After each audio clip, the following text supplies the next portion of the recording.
on. What's up? You know what time it is. It's time for the best 120 minutes of your day. The Chop Shop, the nation's #1 urban sports talk show, and also your midday sports happy hour. Yours truly, Robert Hatter, alongside Jim Hicks, coming to you live from Houston, Texas. But we're broadcasting all over the world via Facebook Live and YouTube Live. And it's my favorite day of the week. It's Women Rock Wednesday. I just can't wait to get it started. Because guess what? Let me show you something. Let's start this show off today. Let's acknowledge the first five.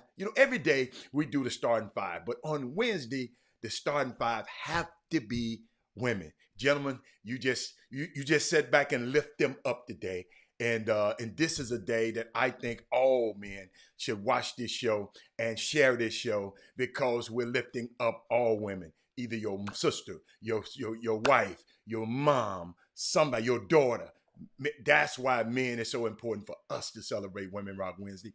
And today, my women are my starting five: Sonia Billingsley, Maite Cora, Mindy Collins, hold on, Dale Griggs. One more. Rosie, I haven't seen you in a long time. Rosie Johnson. And my sixth woman of the day is Jessica Brooks. And we also got Brandy Nicholson is in the building. Let me see who else. Tiffany Sanders is in the building. Y'all know how I got to look out for my girls. Y'all hold on. Okay, that's who in the building right now. But happy Women Rock Wednesday to all the women today. And you know what? I wanted to share some with y'all. But start this day off. Sometimes I sit up and say, wow, how I'm gonna start this day off? How I'm gonna do this? But I saw something unique yesterday, a couple of days ago, and I had to wait. I want to wait for Wednesday.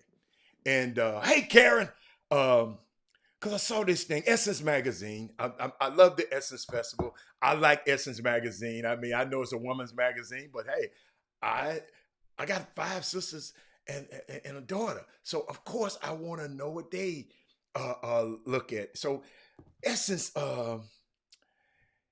it's the leading and only 100% Black-owned media, technology, and commerce company at scale dedicated to Black women and communities. Today, which a couple of days ago, announced updates to its executive leadership team. And I want to share these women with y'all.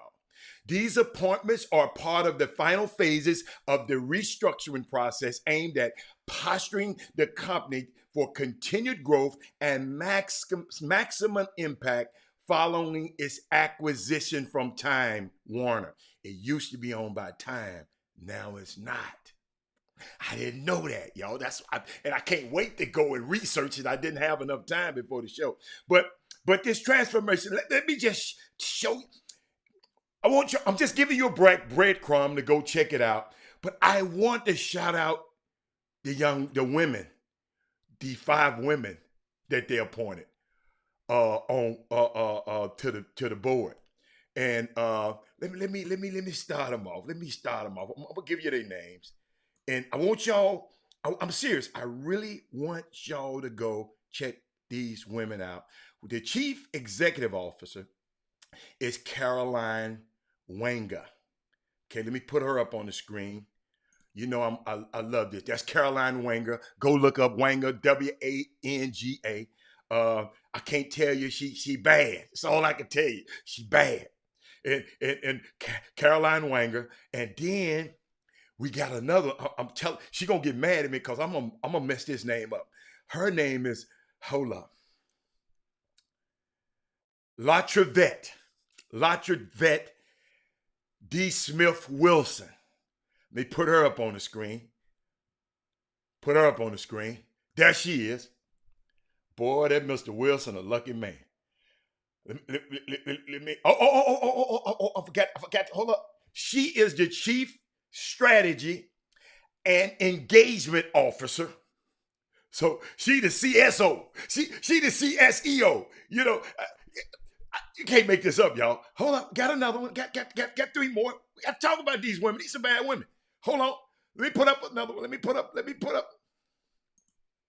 That's Avani Patel.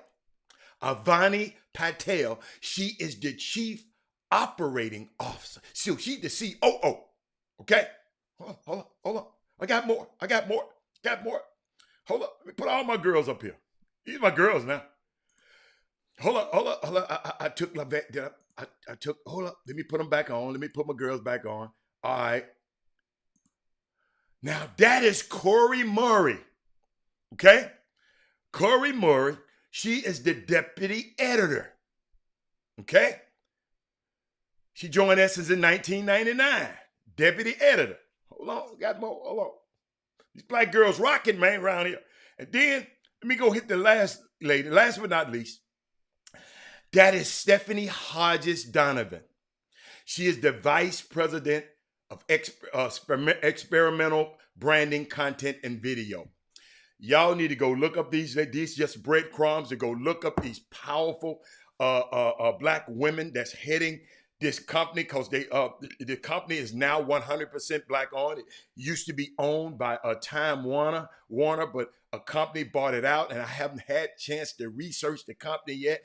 You know I'm going to do it in the future, but I get a shout out, let me tell you, to these women. Let me get them off the screen.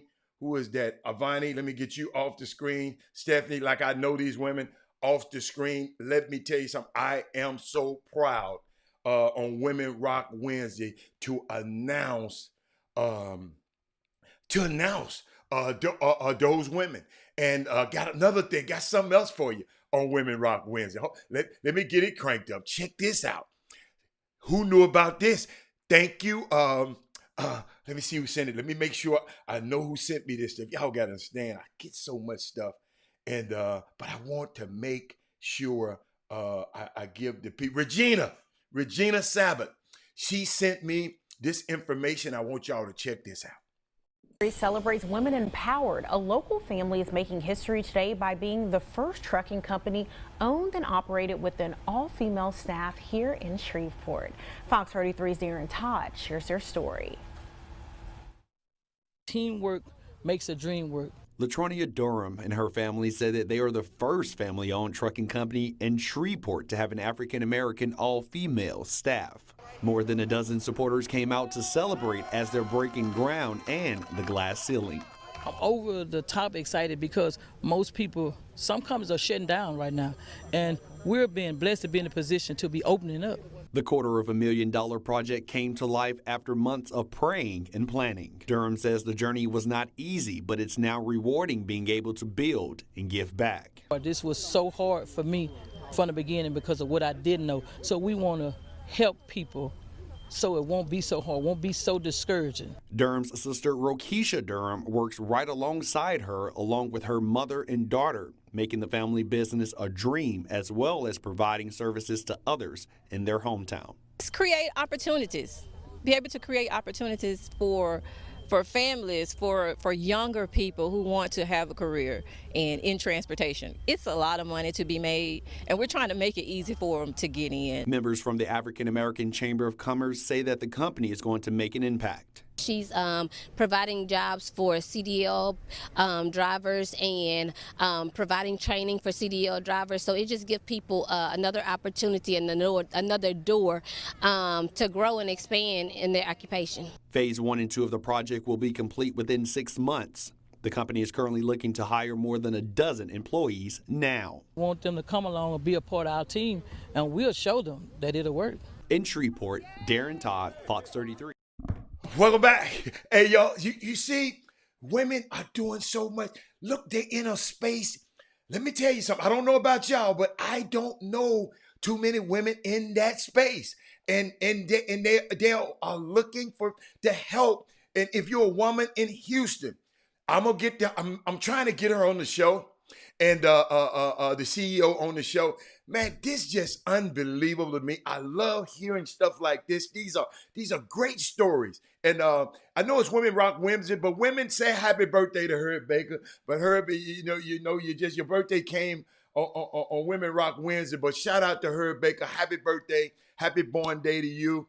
But I think that's amazing. And to your basketball, WNBA fans, Renee Montgomery, she is retiring. She was one of the women that wanted to work on social justice last year, took the year off, and Kyrie Irving helped to subsidize her income. And I think she's on TMZ Sports too. Shout out to Renee Montgomery for her thing. I'm kind of waiting on Jimmy because I know a lot of stuff we want to share. I want to share with y'all when he get here. But I'm just proud. I mean, happy Women Rock Wednesday, everybody. And I'm trying to find a topic that I've been seeing some stuff on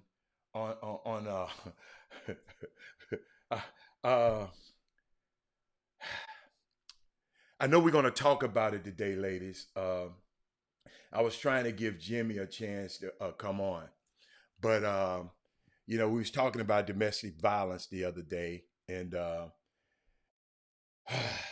and I ain't gonna lie, I held off on this subject because I was so mad about it, and I wouldn't. I'm glad I've had a chance to cool off a little bit about it because I just don't. Like I said, I got 5 sisters and got a daughter, and I just don't condone men ever for no circumstances putting their hand on a woman. We got to figure it out, man, how to get out that situation. But it's a unique. I don't know if y'all noticed. I got it's going to be a new release shirt that's come out. Little Chop Shop shirt come out with a new print on it. I just wanted to check y'all so y'all can see the whole shirt. Hadn't been released yet. This is the first one. They popped off the press, but we'll talk about that later. I'll show you how to get that later in the next day or so. All different colors. This I got this one because I know it's TSU colors. I told them I want TSU colors today. It's Black History Month, so I wanted TSU colors. But it's just so I was thinking about it, man, because I've had this, y'all, on my computer for a while. And Chad Wheeler, I think offensive lineman for Seattle Seahawks, who has been cut by the Seattle Seahawks, but he put his hand on this girl, and the girl happened to be black, and Chad is white. And I don't know, but it was she said, he said, she said, but she said he wanted her to bow down to him. And in this climate right now, man, I don't know. I'm just, but okay. And she came on Good Morning America and talked to Robin Roberts, and I got that video. I just want y'all to see it. And it's Women Rock Wednesday, and we got to talk about this stuff. Y'all see these beautiful black women behind me. They just women entrepreneurs. No, nobody famous. I just want a picture of just these women entrepreneurs, black women entrepreneurs behind me. I don't know their names, but I see their faces. And but this is how the girl looked when she went to the hospital. Her name is Aaliyah. Hold up. Let me make sure I got her name right. Hold up. All I know is her name is Aaliyah. Cause they just released her name. I got it up here in the video. That's how she looked. I don't want to keep showing it. I'm gonna get that off. But this is how she looked before.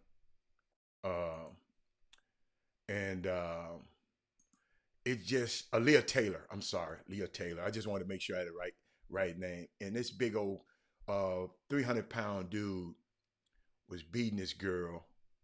And I'm just gonna play the video. I'm gonna play it to you, and I just want to hear from y'all after this. Hold on a second. In an exclusive interview, the ex-girlfriend of former Seattle Seahawks player Chad Wheeler tells us how she says he assaulted her. Now, Wheeler pleaded not guilty last week to several charges, including first-degree domestic violence assault. Aaliyah Taylor is her name. She told our national correspondent Jerika Duncan about the moments after the reported assault at their Seattle area apartment last month. I had touched my face, and I looked down, and there was blood on my hand. And I remember getting up and running to the bathroom. Chad was standing by the bed, by the doorway, and he was sipping his smoothie. And it's like, wow, you're still alive. That's what he said to you. I'm grateful he didn't grab me in that moment. I was able to run to the bathroom. He went back into the living room to continue eating. I had texted his dad too and told him that Chad was trying to kill me. Chad's dad called him while he was eating and while I was in the bathroom. And he answered. And he didn't have any worry at all. And Chad was like, I'm just eating dinner. Nothing's going on. And that terrified me. Oh my God. Very frightening. We'll have more of our exclusive interview with Taylor.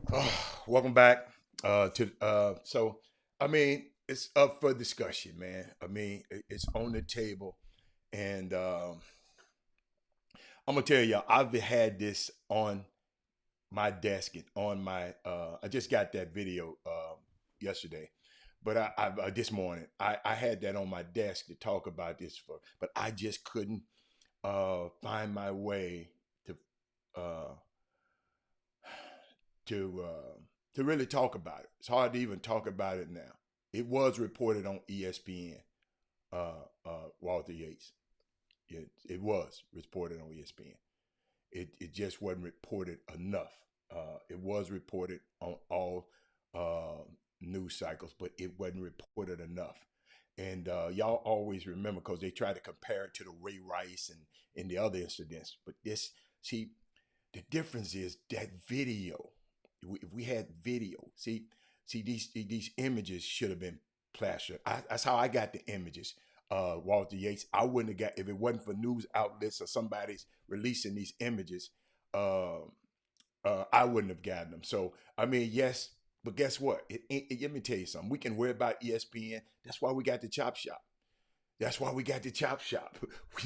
Now we don't have to depend on nobody else to report a news about a black woman being beat up by a white man. We because we got the Chop Shop. You know, I don't have no producer in my ear telling me what and what not to say and how we can tackle this thing. And Cynthia says a bunch of cowards in this world. Yes.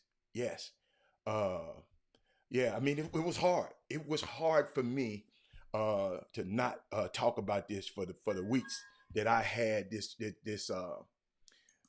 in me. And I'm serious, y'all. I had to seriously figure out how, how I feel about my people, man. And you know how I feel about my women. And for somebody to tell her to bow down to them. And if you don't, you're going to.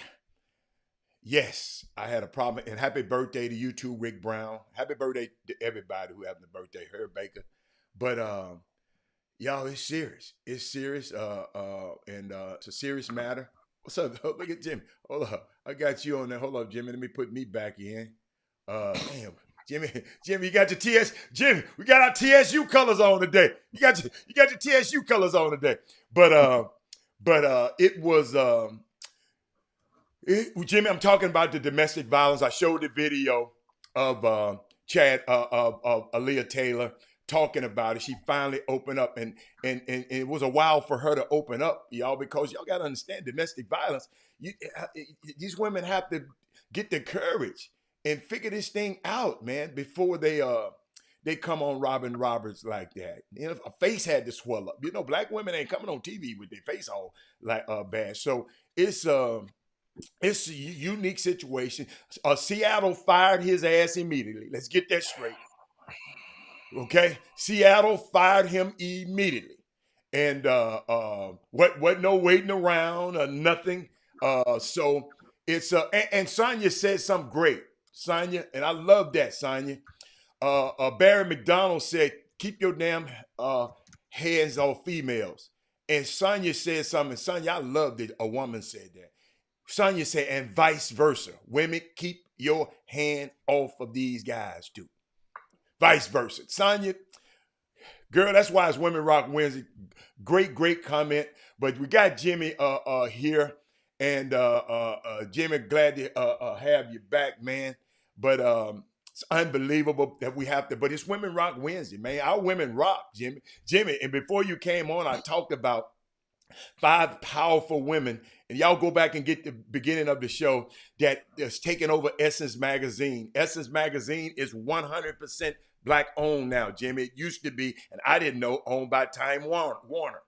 And but now and they got a restructure going on, and I can't wait till the next Essence Festival. Was one of my greatest summer vacations ever. I used to go there every year and partake not just in the partying, but the seminars and the stuff that the women had. Man, it was just unbelievable. If you have never been to Essence Festival, when this thing is over, when this pandemic is over, and when they have one again, you have to make your way down to New Orleans. Great time. And so Jimmy, what's going on, man? What you got going on? Well, I mean, on yesterday, we vowed to dive into this conversation in order to get some of the female viewers to I guess engage and interact and share their thoughts on this topic. And one of the questions yesterday is signs. How can one determine or see a sign for domestic violence? What are some ways that you may be other than the conventional, you seeing a black eye or a busted lip? Hell, that might have been a battle scar of 2-3 years of it. And if you look back on it, it might have been going on, and you might have seen signs or ways that a person may have tried to reach out to you. So that's one of the things that I'm curious, is some of our female viewers out there. I see you out there, Sonia Billingsley. I see you, Anissa, and it's Women Rock Wednesday. Let's dive in. And guess what? We want, and Mindy Collins, and we want the females to help ignite this conversation. Guys, it don't mean you're not blocked out of this. We're not boxing you out. No. But I'm calling upon one of the female viewers to just let us know, what do you guys, or can you share any detectable or non-detectable signs that sometimes it may be hidden in plain sight about domestic violence? Jimmy, I like to add here, because Mindy lost her sister, beautiful spirit, beautiful soul, to domestic violence. So I would love to hear what she has to say about it. Why my sister is on the feed today. Everybody say, "Hey, Calverta, she's on the feed today." But she's a woman, a wise woman that might be able to give us some insight, Jimmy. And like you said, you mean signs from that is happening, are signs to the women. What happens when a man starts the domestic violence? I mean, so you just sent all kind of signs. Well, for example, okay. And Mindy is in the Boom Boom Room on YouTube, guys. For those of you on Facebook, you don't see her responses. Now, here's what she says to the Facebook audience. I'll put it up on the screen. With her sister, she did not see the bruises, but she saw the control. So that is a sign. Looking back on, now we're reading the book backwards. We can all tell how the movie gonna go once we saw the ending of the movie. But that's a sign. But Jimmy, the control. What you mean, Mindy?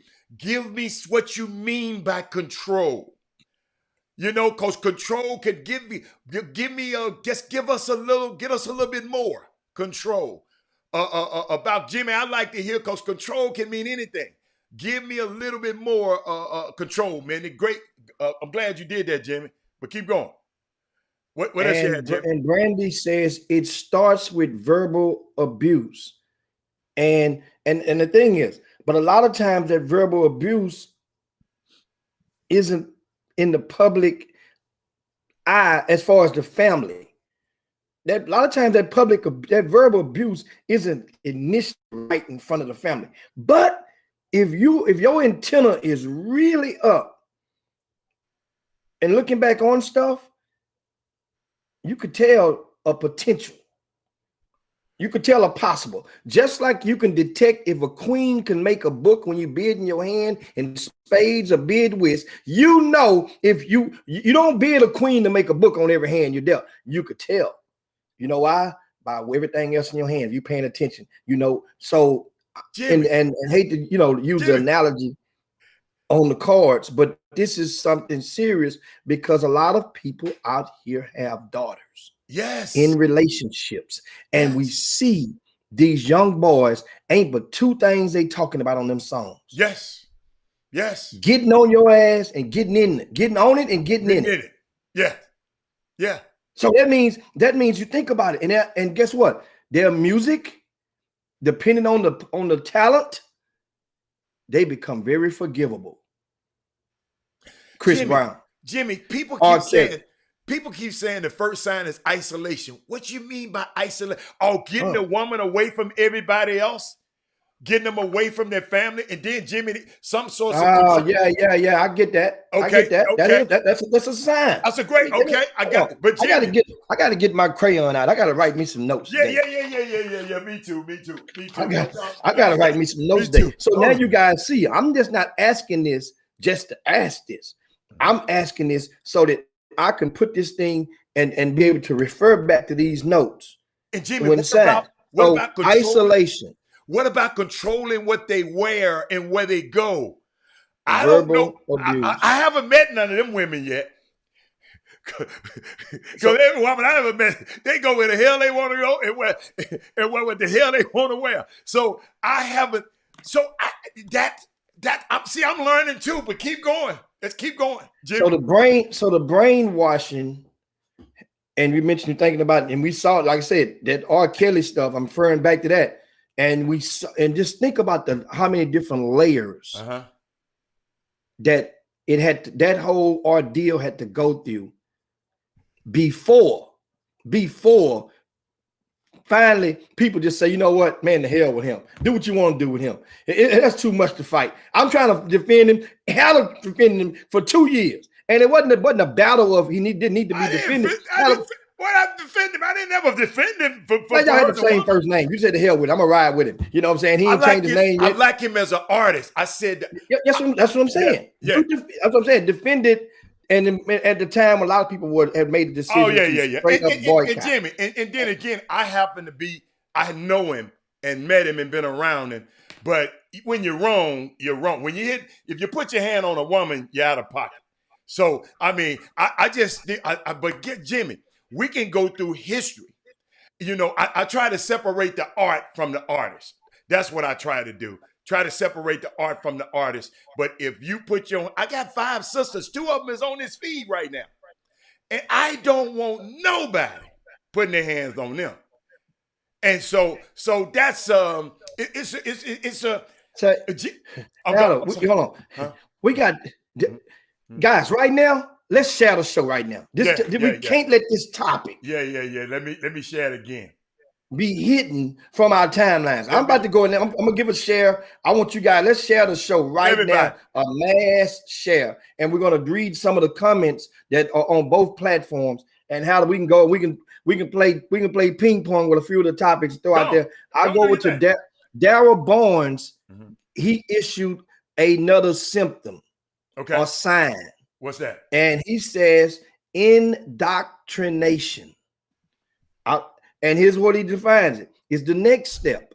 He say they groom them, meaning the spouse, one groom the other, to believe they are the only ones who loves and care about them. Damn, I saw that before. I've seen that. It's kind of like it happens a lot in gangs. Back in the day, in the 80s, during the crack epidemic, a lot of guys that got infiltrated and got sucked up into the gangs. That was one of the plays that they use on the streets. They would make the gangs would make you think your family. Don't nobody gonna cut for you. Nobody ain't gonna look out for you. Nobody ain't gonna protect you. but us. And then you go to the joint, it's the same type of stuff. Nobody's going to protect you. Nobody's going to love you but us. Jimmy, we missed this one. Thank you, Daryl. But just look what Mindy said. I told her from day one, he just wasn't right. Y'all better listen to these sisters and these mamas sometime. She wasn't around the family. Hold on. I got to put that back. Where you going? You got to read it. I know. Hold up. Yeah, it popped off the screen. It just popped off. It pops off after 10 seconds.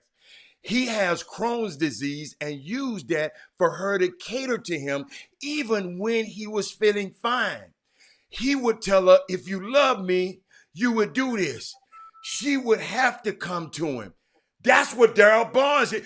Mindy said that before Daryl Barnes. I went back and got that one, Jimmy. Unbelievable. Thank you, Mindy. And then she came back with something else, Jimmy. See, the reason I'm going to Mindy, because Mindy just went through this, y'all, not too long ago. And then she said, and she was super intelligent. She knew not to tell everything that was going on, Jimmy. Over the years, I would invite myself to their house where she don't have a key. Hold on, Mindy. Hold on, Mindy. Hold on. Hold on. So what would that go up under when the guy, after they live together,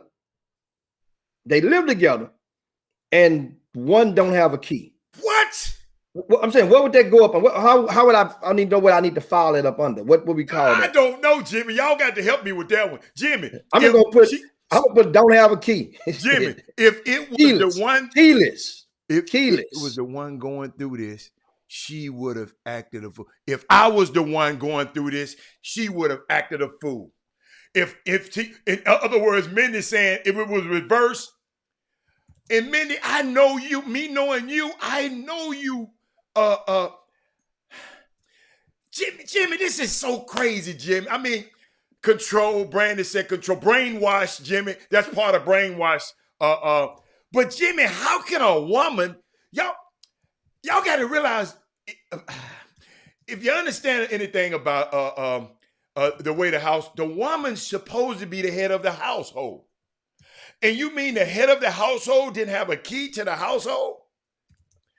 Baby, get the hell out of there if a man telling you that. Who in the hell he think he? Come on, Jimmy. This is why I didn't want to talk about this topic. Let's go. Keep up. Go, Jimmy.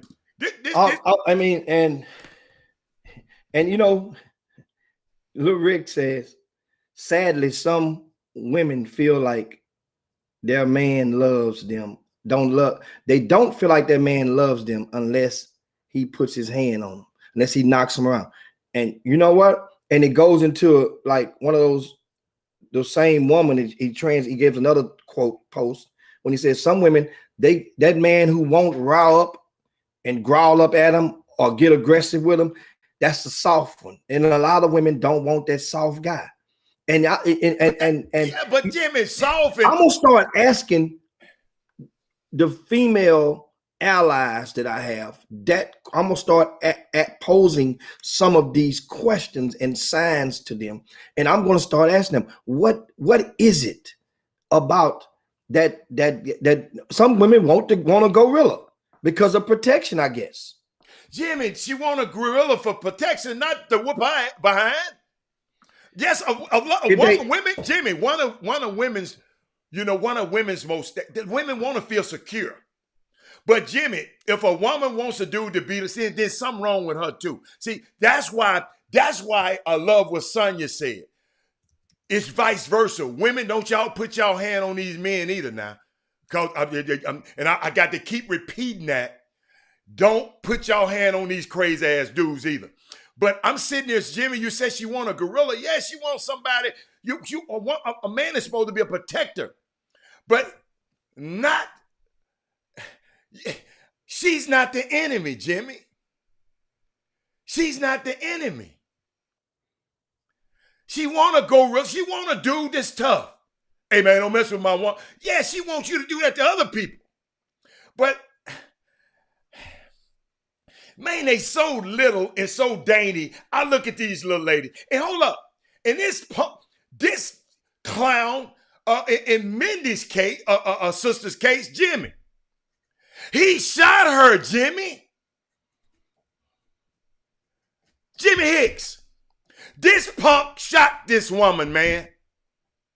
If you see how every time that pop in my head, when I've met her and I've seen her before, every time it pop in my head, I said, what makes I don't know how, what makes you grown ass man want to shoot this woman? Big 6'5" ass dude. You want to put, go on, Jimmy. Come on. Go on, Jimmy. Come on, Jimmy. You know, and here's another, guys, understand, if you just tune into the Chop Shop right now, this Women Rock Wednesday, and we are engaged in a conversation about domestic violence. However, which it hits and it has no limitations on where it can strike. And one of the things that we started off with, or I started off with, was the fact that signs, the non-physical signs that a person can show or you can detect if you're paying attention to a possible situation of domestic violence. So far, we have isolation. That's meaning that person will attempt to seclude or prevent their family, that other from going around their family. They got a cookout, next thing you know, and then next thing you know, that person is going to give you, the family member, an excuse as to why she can't attend, but you really don't see it that time because you have no reason to believe or suspect unless you've been paying attention all the while. So isolation is a form. That's one. Then you have verbal abuse. Mm-hmm. The verbal abuse can start.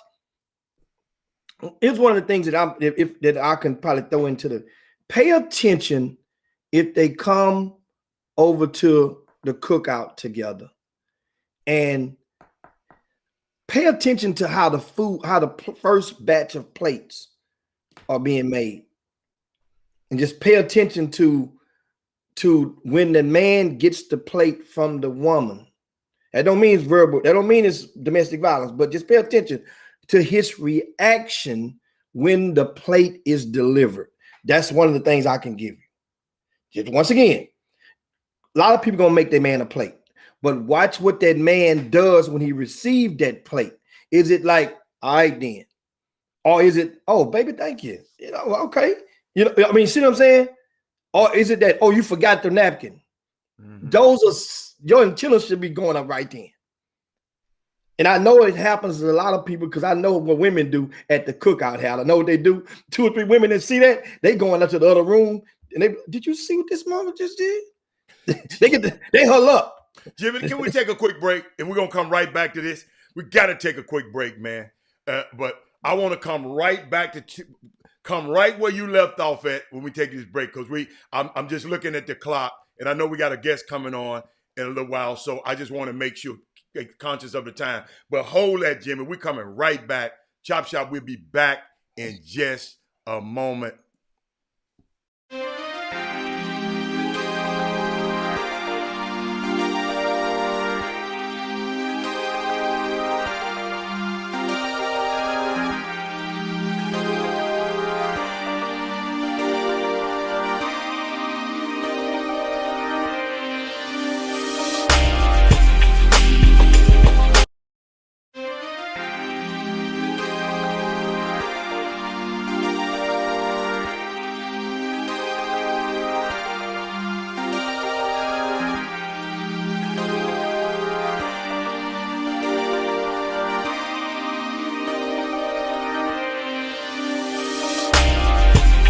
Neighborhood has had a long history, and at times the obstacles seemed impossible to overcome. But when neighbors band together, great things can happen. Hey, I'm Michael Callahan, and on this forgotten day in 1959, the state of Texas granted, under the ownership of African Americans, a bus franchise called the Acres Homes Transit Company. This was an important day because for the first time in the history of the South, African Americans owned and operated a bus franchise. The predominantly African American community of Acres Homes is located 9 miles northwest of downtown. And when the only bus line ceased its services to Acres Homes in the fall of 1958, residents were left with no public transportation. Teachers, businessmen, and civic leaders banded together and petitioned City Hall for a permit to operate a suburban bus franchise. In a historic feat, Acres Homes Transit Company was granted a charter from the state. Then, the City Council followed with a temporary permit to the company. 4 buses driven by local drivers made 43 round trips a day from downtown Houston to Acres Homes. It ran for 8 years until the company was sold to the largest privately owned transportation company in Houston. All right, how can Houston improve its transportation from downtown out to surrounding communities? Welcome back to the best 120 minutes of your day. The Chop Shop, the nation's #1 urban sports talk show, and also your midday sports happy hour. Yours truly, Robert Hatter, alongside Jim Hicks, coming to you live from Houston, Texas. We're broadcasting all over the world via Facebook Live and YouTube Live. And this, let me tell you, Women Rock Wednesday. I love this special day. You can see those beautiful black women behind me. They're all entrepreneurs, Jimmy, and I got them lined up behind us. And so what's so unique about Women Rock Wednesday is it's always sponsored or partnered. We always sponsored or partnered with Alex, and that's the Institute of Academic. Let me give it to you. It's a great program, y'all. It's the Institute for Arts and Academic Leadership and Academic Excellence. Coach Leah, she continues to share optimal performance strategies for youth programming, as well as career and life coaching to small businesses, business owners, and female executives in male-dominated industries.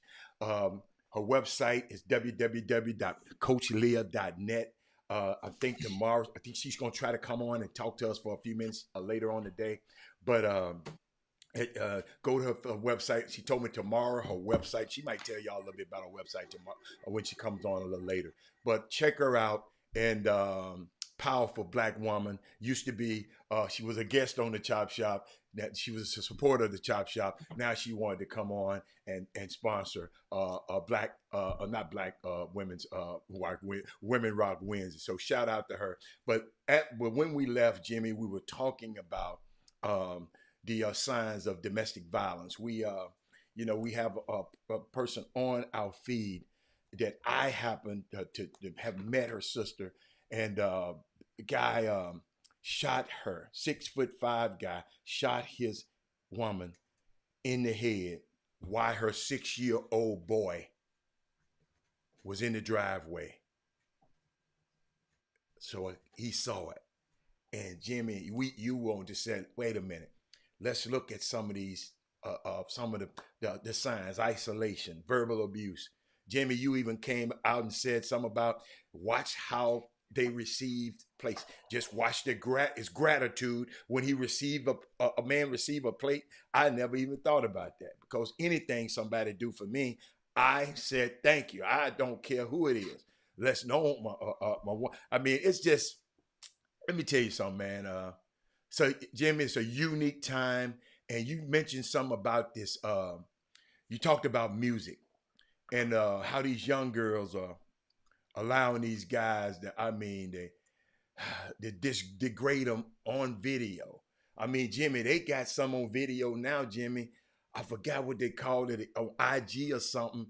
That the girl will come on and a guy come on, he just looking, and she'll just perform for him. And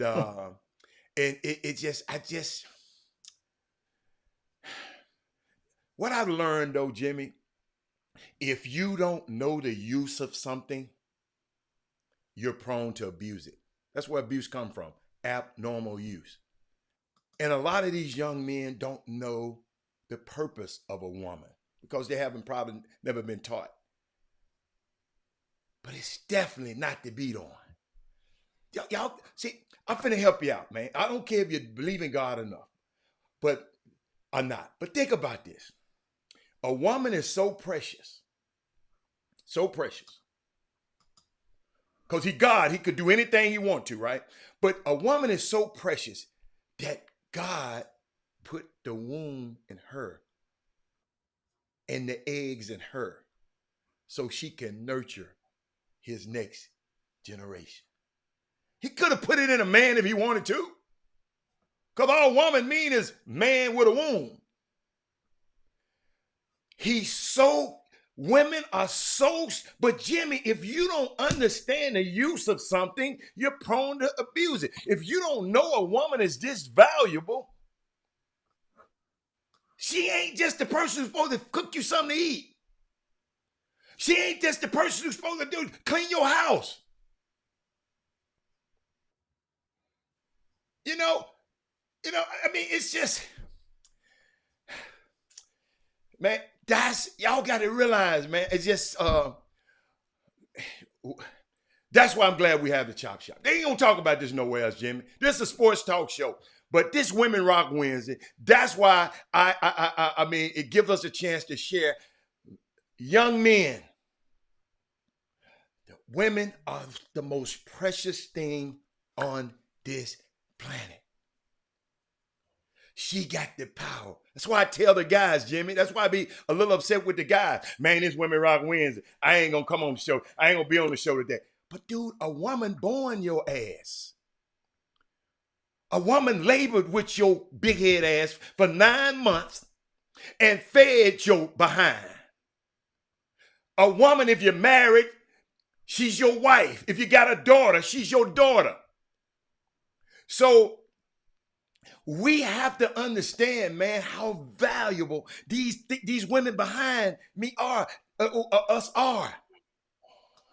But Jimmy, I just had to go there, Jimmy. I mean, you can pick up where you where you left off. And sorry, but I just think people they just don't know how valuable a woman is. What else you got, Jimmy? Yeah, I mean, with different people, that's the whole thing. The way that you're raised and the Yes. beliefs and how they embrace and you know, it's that's why it's so hard for a lot of people, because a lot of times we're talking about spousal or domestic abuse. A lot of times the victim will go the extra mile to either not come around or to make you think everything is just a-okay. Let me tell you, when you go to that house and all of you around them, you can, just like they say a dog has a sixth sense or a sense they can detect love and hate, you can feel the atmosphere when you around certain people, that it's like, damn. Yeah. The fun ain't natural. If the smiles aren't pure, you could tell if you're paying attention. But then we always wait on the victim to I guess to let us know they won't help. Because here's the problem. This is what I'm getting into. That's why I segued into this. Often the family member who inserts themselves into the equation of domestic violence that's possibly taking place, the family member who does so, they normally, it's not uncommon for them to end up in a situation where they're regretting even involving themselves. Because eventually you go, for example, you go and you squabble with the dude, you go beat his ass, you do whatever you want to do. Guess what? He called the laws on you. You got a case. Now you got a misdemeanor assault you got to go deal with, take off work to go to court. Now, meanwhile, guess who back together? Guess who back together? Loving like ain't nothing happened. And guess who now say, stay out my business?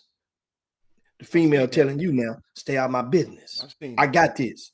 You don't even know what you're talking about. You don't even know what your lying eyes saw. You know, I got it. And that's kind of like, so that's the loop and the dead end that time and time again, a lot of people, loved ones, find themselves falling up under. And so I'm like, so what can be done in that situation? What can be done? And that's the thing. Think about it. You go insert yourself right into the middle of the equation and go and check that dude. And guess what? You could end up dead. And they back together. You can end up alive. They back together. What happens? I'm thinking maybe. So, and I want to hear what you guys got to say. What is possible solutions for that scenario? Because you know what? That's the scenario that we all face at some point in time when a loved one or family member is involved in it. And we suspect they're involved in it. We are there. We've all been at that intersection in the road. We've all been at that intersection at some point in time. Do I go put this heater down his throat? Do I turn the other cheek? Do I just act like it didn't happen? You see? So my thing is, if you're going to check the guy, and fellas, make sure you got a bunch of backup with you. It don't need to be one-on-one. Anybody can get sucker punched. Anybody can get slipped, even though your hands, you might think your hands good. Anybody can get hit with something. Make sure if you go roll up on dude, that may be formidable. But guess what? He still might call the law on all y'all ass when you leave. And I just wish it was some way that, and I know it's hard, and I know to each his own. I wish it was just some way. The woman who has control of the situation sometime, because I keep thinking about that movie, Jimmy, Sleeping with the Enemy. I don't know if anybody ever seen that movie. Talking about the old one or the new one? I don't know how. Oh, Julia Roberts. The black cast or the white cast? No, Julia Roberts. Julia Roberts. Talking about back in the old days. Okay. Yeah, she ain't that old, but Julia well, Roberts. I mean, she found out her husband. Check this out now. Her husband was abusive to her, so she faked her death and got away from him. So she did what she had to do. I'm getting away from this clown. I don't want this. But he used the police department. He used his contacts. It's still find the woman. I mean, it's just. So what I was about to say is, women, I know you can just leave them, but how can you stop a damn fool for coming out in your driveway and just shooting you in the head? I mean, yeah, no, you should no. Sleeping with the Enemy was one movie. Enough was another movie. When the woman, that was J-Lo, Jennifer Lopez. Come on, I know my movies, Chris. That's called Enough. Sleeping with the Enemy and Enough is two different movies.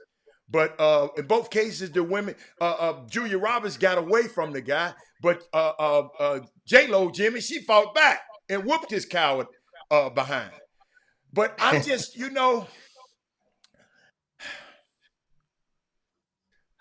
so the woman got away from the dude. See, what I was trying to say, women, we need to get away from these guys, right? But then I just thought about it. Something hit my mind, but if you get away, they following you.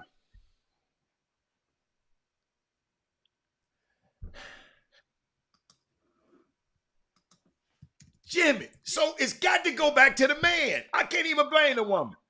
It's got to go back to the man. Men just don't understand the value. And if you don't understand the value of something, you're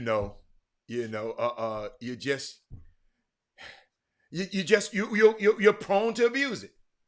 And what some men are raised to, that a woman is supposed to do A, B, C, and D. And when you come home from work, it A, B, C, and D better be done. Jimmy, that was a long time ago, Jimmy. That was a long time ago. These women coming home with with bank just like these guys coming home. Understand something. Are we just limiting this conversation to black domestic violence? Are we talking about minorities in general? We can't speak for a lot of white guys. It's a whole different culture on that side. Yeah, dude. I'm talking about just like it's a whole different culture. Yeah, I'm talking about. But the cultures, and it's a little bit different from, let's say, the Latino society. Okay.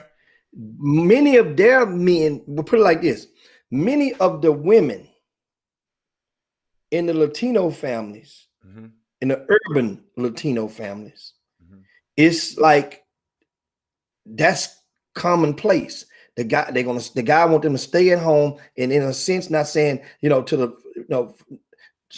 have some babies, stay at home, and have everything done for me.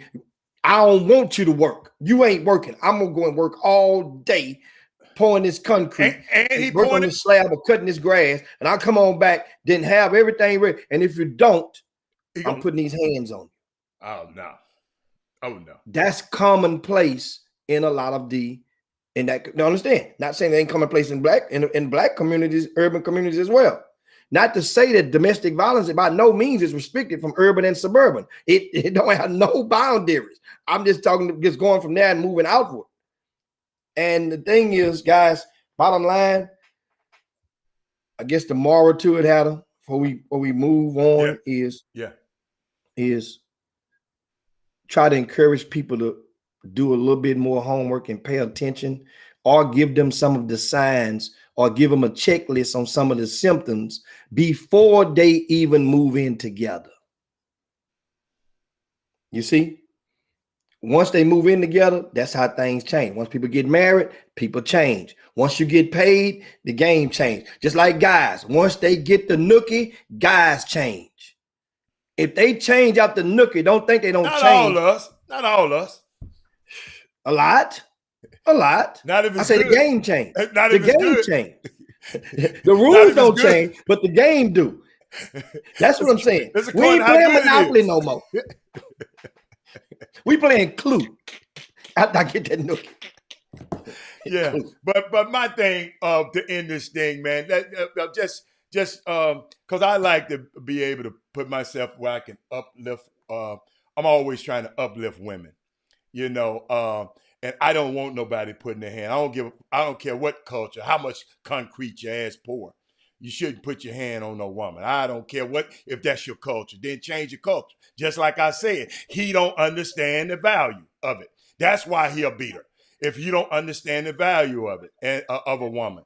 So, but women, I just hope and pray that no woman in my sphere of influence is under a domestic violence situation.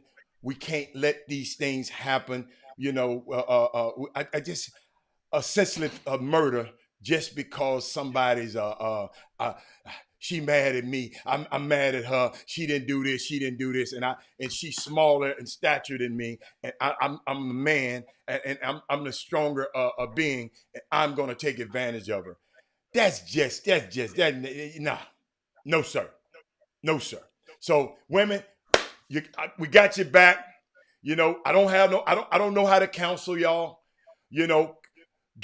Find professional help, but don't be in that situation. Because I want y'all to be around. We got some stuff to do in the future. We got a lot of stuff to do. Okay? All right. What else we got, Jimmy? Because we got a guest coming on in about 15 what else we got is we minutes. went through a couple of topics. One other topic we're going to run through quick before the guests come on. We got about 15 more minutes before our guest going to join us on Winter Rock Wednesday. And meanwhile, NBA rundown real quick. And that is the Rockets lost their third straight game, which without Christian Wood, that goes to validate Christian Wood was definitely an all-star before he went down. It goes to show now. It don't matter. Now, the Rockets have already subscribed to the plan of they don't want to call, remember how names, they don't want to call it load management no more. They're going to call it injury management for John Wall. And I guess it's another way of saying preventive maintenance, but it's coming at the cost of losses whenever he's not playing. Always remember this, Jimmy. when they got in that meeting to start this season, that quick turnaround, you know, they usually didn't have their normal 3 months of turnaround. They know it would have put a load on these guys' bodies. That's why they watch it, especially guys with an Achilles tear, like Kevin Durant or John Wall. So understand, I mean, it's a method to the madness. I mean, you just got to make sure your bench, everybody, Kevin Durant's out, and everybody is having to deal with a lot of this stuff except Utah. Utah ain't had to deal with much of it.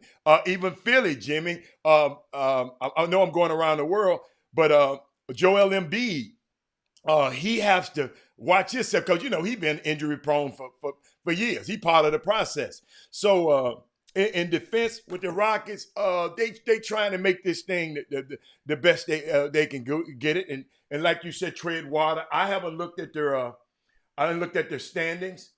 But 3 in a row with Jimmy, because you remember they won 6 in a row. Yeah, but then Christian Wood went down, and that understand that him going down. Think about it. Ain't nothing to slide over. Replace him. Boogie Cousins is your replacement for him. So and he's gone. That ain't the same Rocket team. They can win a game 1 out of 2, 1 out of 3, or 1 out of 2 with they've showed without Oladipo in the lineup or without a John Wall in the lineup, but without Christian Wood, they haven't proven they can win a game. So they ain't won a game with him out the lineup? I think they might have won one, but I'm not sure if they won a game since he's been out. You might want to look that up. One of you guys is in the boom boom room. Look at it. I'm not sure if they have. Jimmy, now, speaking of Jimmy, them 6 they won, they shot them up. That 3 that lost shot them down. Well, I mean, and you look at the percentages, the game behind. If you look at it, look at the standings. They are possibly 2 games out of maybe the 6th seed. Everybody's still no separation is probably going to transpire. It takes a streak to just even get you in the hunt. So it will take another streak. Just like now after 2 streaks. Then you become what you see what Utah is doing. You mentioned Utah. Utah made that 1 streak. Remember, they won like 11, 12 straight. Now, Utah has won 9 of their last 10. I think they've won 4 straight right now. So they're rocking right, Utah. And Donovan Mitchell, Spider Mitchell, is rocking. 36 points, 9 assists last night. Rocking. Who rocking this Jimmy? Ain't that the same guy that Shaq said? Ever since then, and guess what? That's that's okay. I think from Shaq's standpoint, you'll take that. You know what I'm saying? Because that ain't the first time Shaq done win that and claim what he felt. It is gonna break you or it's gonna make you. JaVale McGee could have did the same thing. Went bonkers. He didn't, and so that made Shaq just kept getting on it. This dude went and put in work. And the team is winning. They're in first place, guys, with the best record overall in the NBA right now is the Utah Jazz. Yeah. So guess what? Utah, after 24, 25 games, they legit. The chemistry is there. Now, the thing is, when you got to beat somebody in a series, when they can make adjustments to you, you got to beat them 4 times. That's bench. Different. That Jordan Clarkson coming off that bench like he think he that dude. I don't know if you've been checking him out. 6th man of the year leader right now is Jordan Clarkson. Yes. Jimmy, 6th man of the year. Think about it. I mean, for real. 6th man of the year. I mean, he's putting in work. And speaking of like NBA news, of course, I want to slide in Mark Cuban. And his decision to not play the national anthem at his basketball games. If you hadn't paid attention, he just didn't say this. He did it. Nobody had paid attention to the Mavericks at their home games. And so that's unique. And I like that's telling me, Jimmy, the owners does have control of this mess. The owners have control of this stuff. Well, it's evident. It's definitely evident if you didn't subscribe or believe in that, right? That's what I'm talking And about. here's what he say. No, I'm quoting Mark Cuban. He say the national anthem police in this country is out of control. If you want to complain, complain to your boss and ask them why they don't play the national anthem every day before you start work. Understand this. And I say that again. This Mark Cuban on his reason why he's not playing the national anthem before the Dallas Mavericks game. That's in the work. He says, if you want to complain to your boss and ask why they don't play the national anthem every day before you start work. And then you start that. No, that immediately raises the antenna and turns the trigger back on you. Yes, because you start thinking about it. They don't play the national anthem in front of in before you go to work every day, right? Jimmy, we already knew the armed forces paid the NFL to do it. And come on, we already know the history of it. And if Mark Cuban's saying, okay, I'm going to fix this. Y'all ain't going to talk about this mess no more. Because he know that other side is fueling that mess. So he just said, all right, I'm the boss. I'm the owner. We're not going to play it. How about that? How about that? Well, think about it. Okay, when you go to your son or daughter's school play, do they play the national anthem before that? Right? When you go to that ain't nobody's job. Huh? That's somebody's job. No, that's somebody's job that's there. Now, them kids is not their particular job, but they're getting ready to perform the workplace. People that's in there, they don't play the Star Spangled Banner before concerts. Okay, the last concert you went to, as patriotic as you want to be, at the Houston Livestock Show and Rodeo, they're not playing that Star Spangled Banner before they do all that, and that's about as white as you can get in the form of a concert. That's the most grossing concert in the United States of America as a collective event. Meaning that if you add up all the days from each of the concerts at the Houston Livestock Show and Rodeo, there is no greater grossing collection of concerts in this country. In case you guys didn't know that. Hey, that's 60,000 people every night for 30 days. Help me out, Jimmy, with this. And it's me. It's me. When I didn't know better, and before Colin Kaepernick nailed, I enjoyed Marvin Gaye singing the national anthem. I sit there and listen to it again and again. I thoroughly enjoyed, because one of my favorite entertainers on that planet Earth was Whitney Houston. I thoroughly enjoyed her rendition of it and never thought about it. Matter of fact, they was playing it all through the other day. But when you know better, you do better. Jimmy, the Super Bowl the other day, I didn't even worry about the national anthem. I don't even think about it no more I just don't even think about it no more. When I found out the true origin of it and some of the parts that were left out of it. So, it's, I just don't, but for him to make a statement and a stance like this, I just wonder what the other owner's going to do and what they're going to say about it at the next governor's meeting. I'm very curious because guess what? That's what I'm talking about right now. He had the power to do it. He did it. What about the other 29? Do they care? That's all. That's all. Wow. And that's. I mean, this is who will anybody else follow suit? Big time. Will anybody else follow suit of the Dallas Mavericks decision, Mark Cuban decision to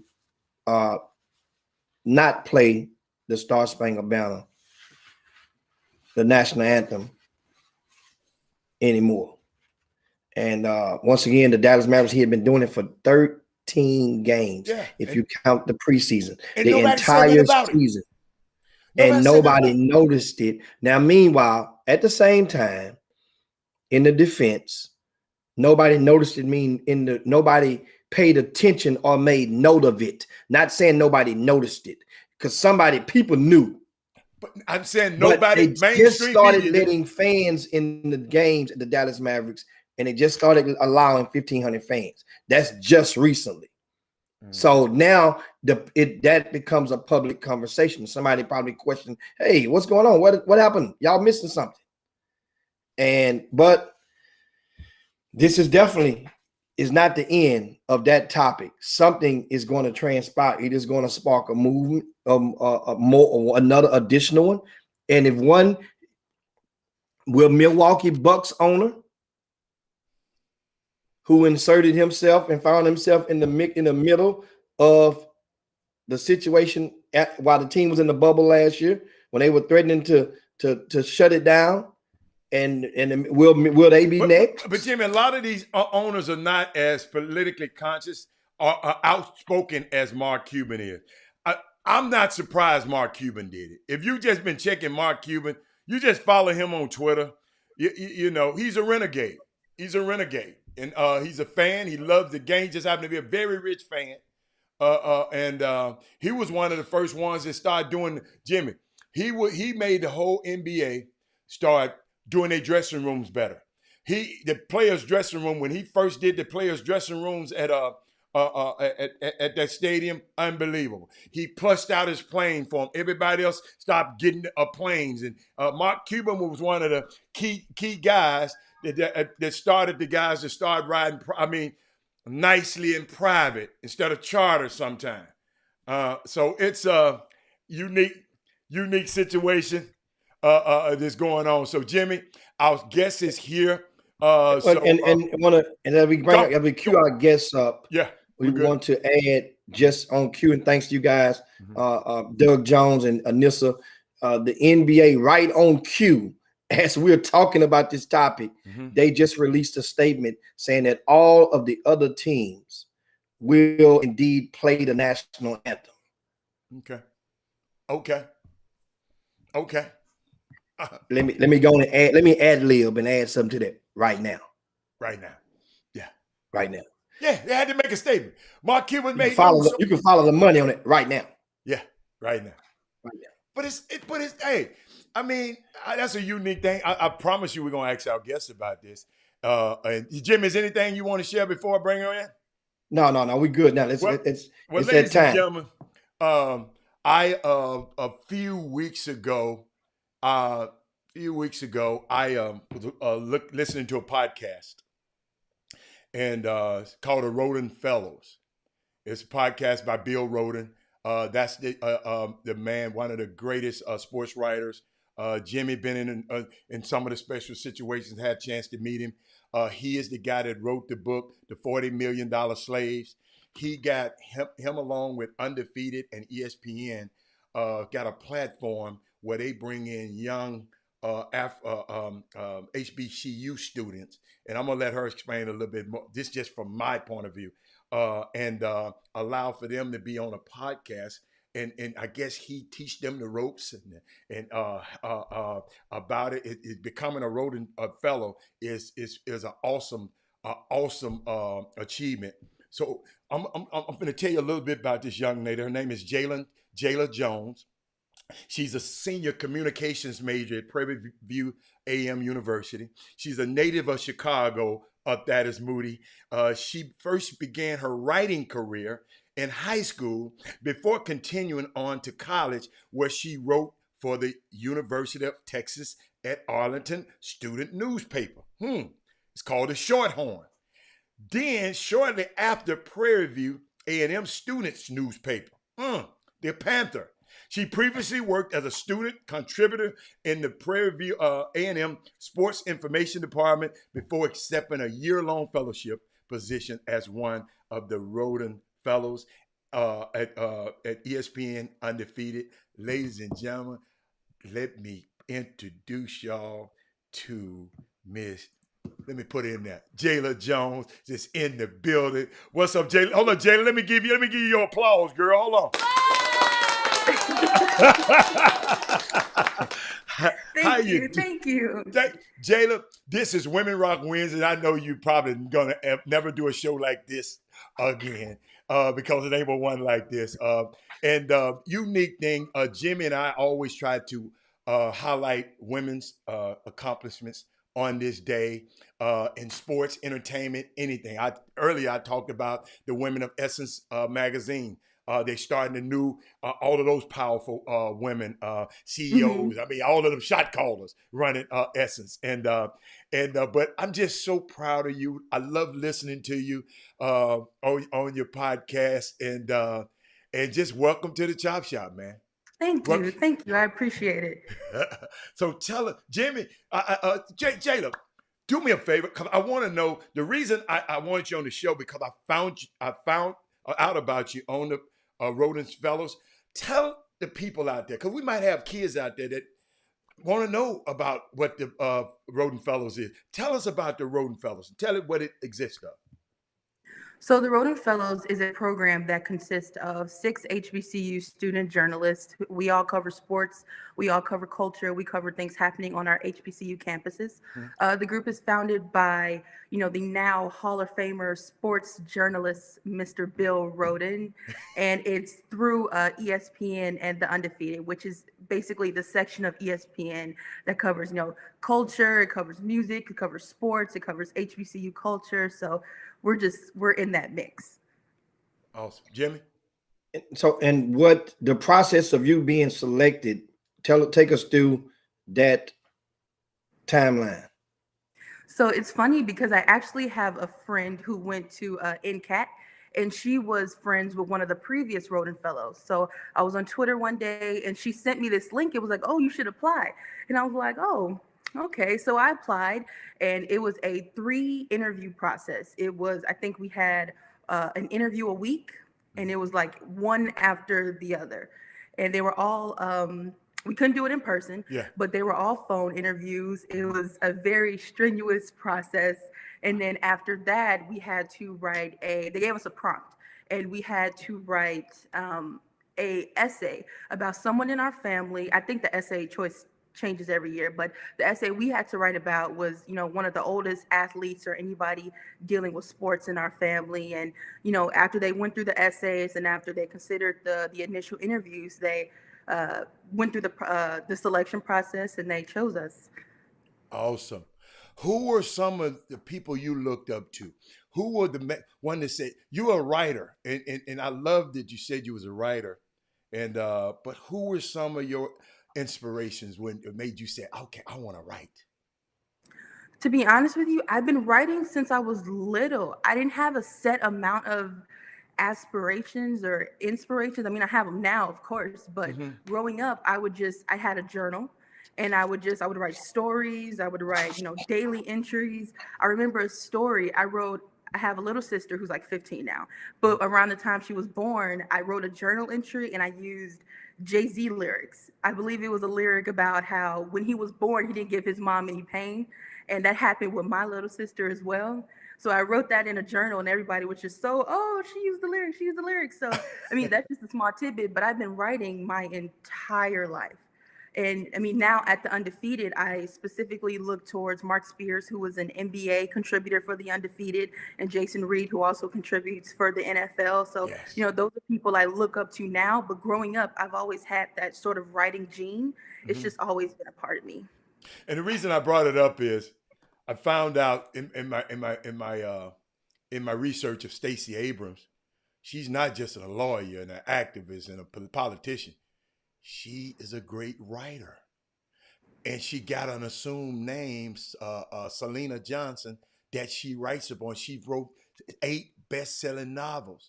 And did you know that about Stacey Abrams? I did not. Yes, she is one of that's her, that's her claim. She do everything else for us, to people, but that's her baby. She write they call it, what they call it name when you write an assumed name. it's a term for it. It's lost on me too.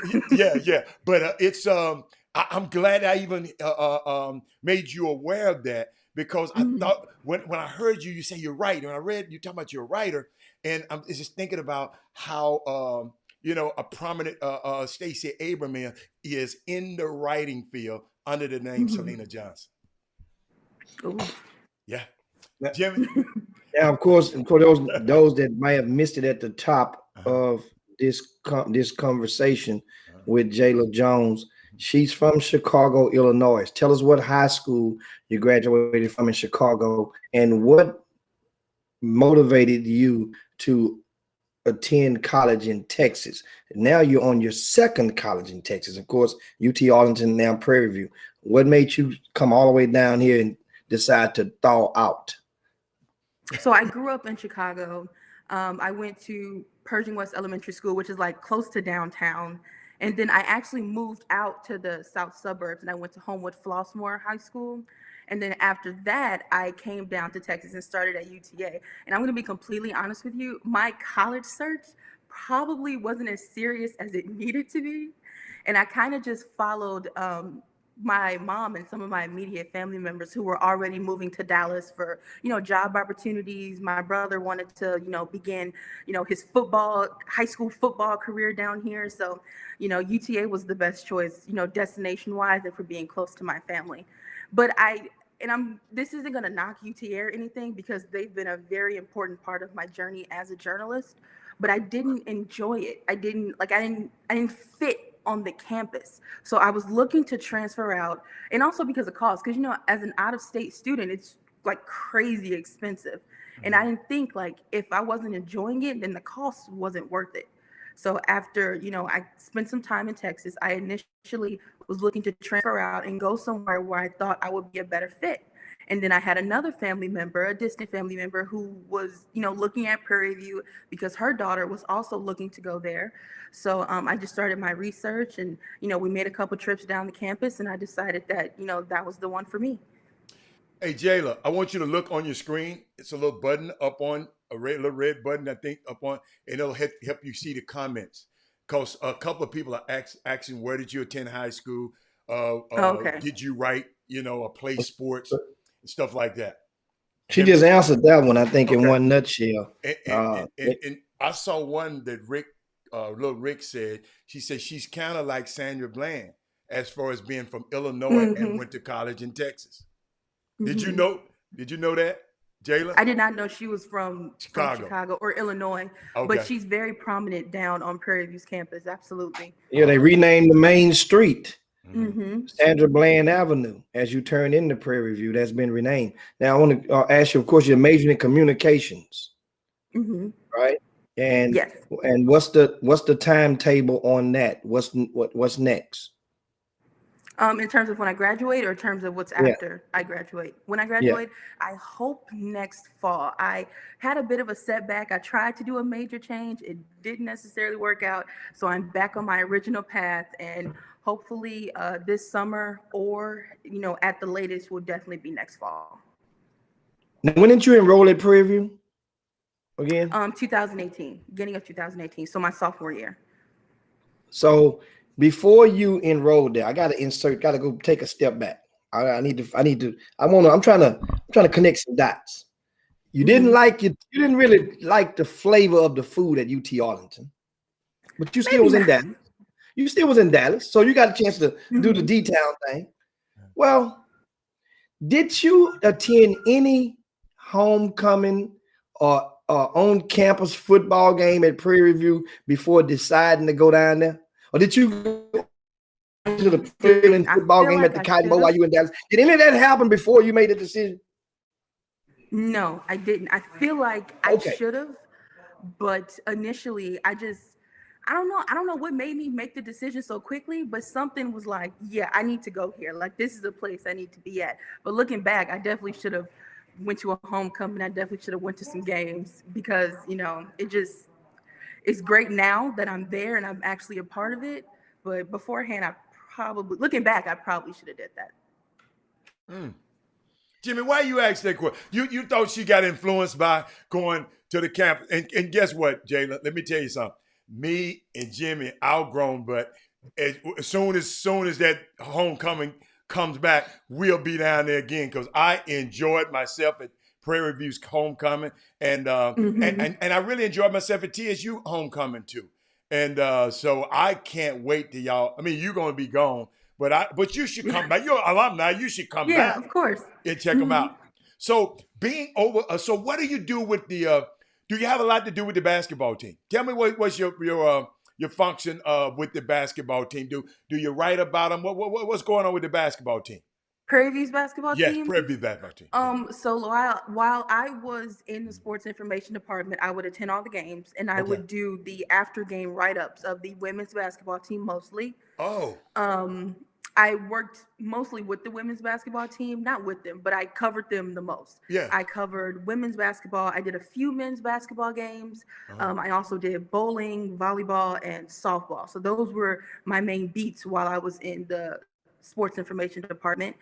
In terms of the men's basketball team, I've done, and I really love Coach Smith. I enjoy working with Coach Smith. He's always so helpful. He's always so open to speaking. He's always, just really helpful with anything I need. So I really enjoy working with the men's basketball team.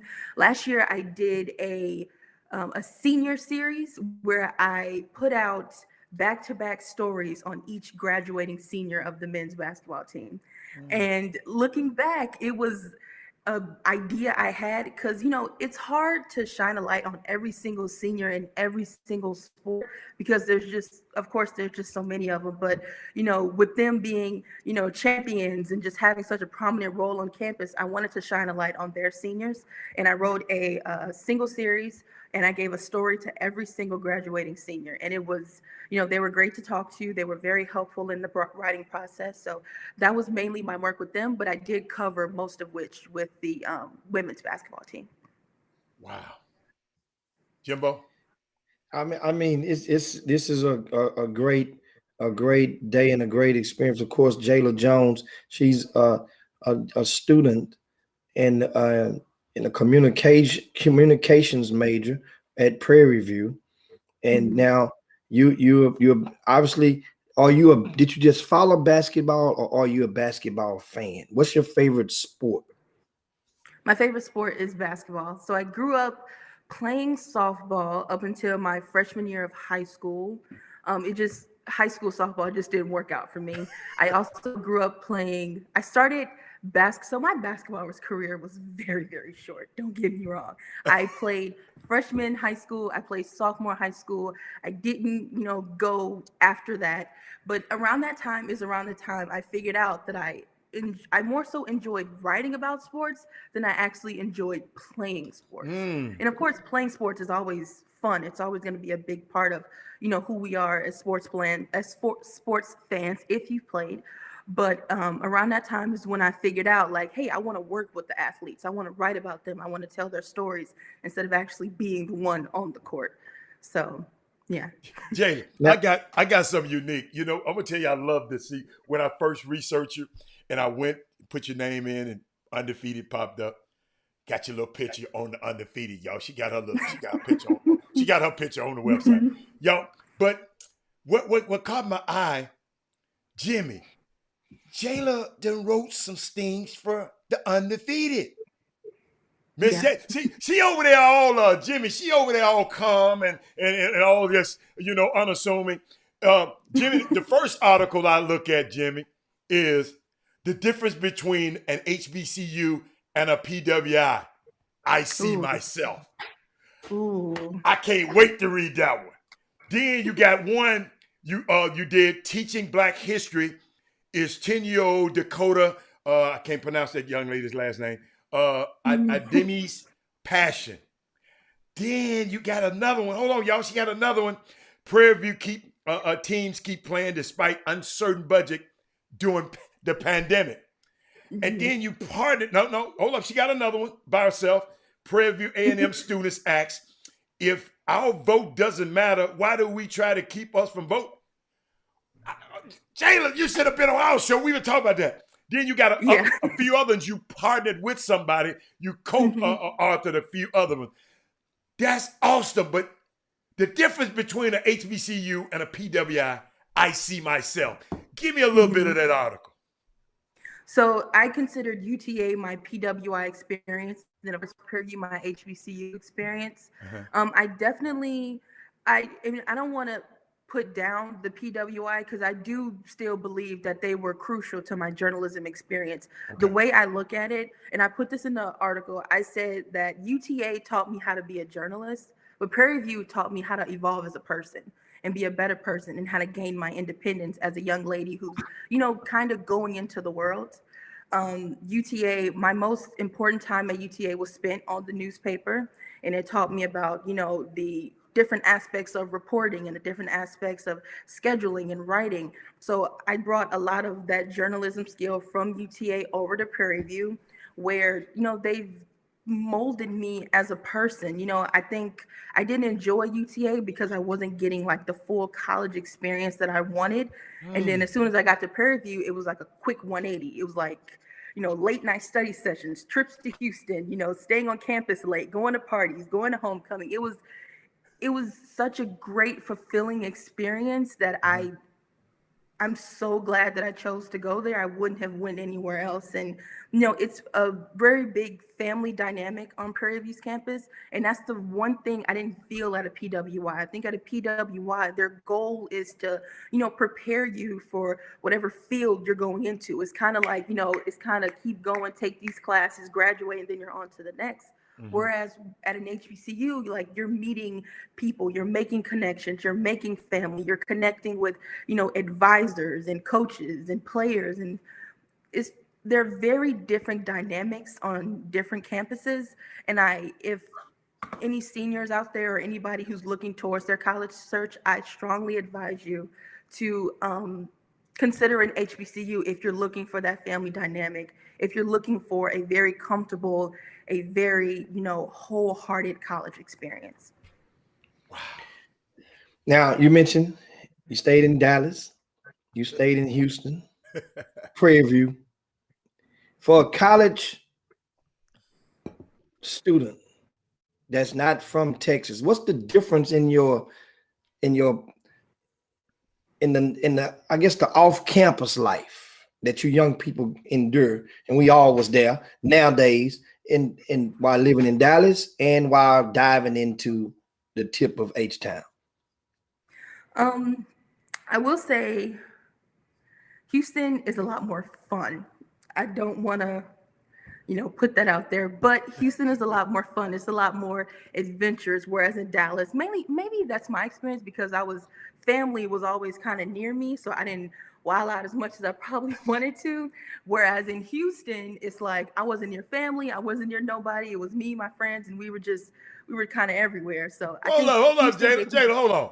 Jayla, I can't imagine you around here wilding out, Jayla. Oh my God.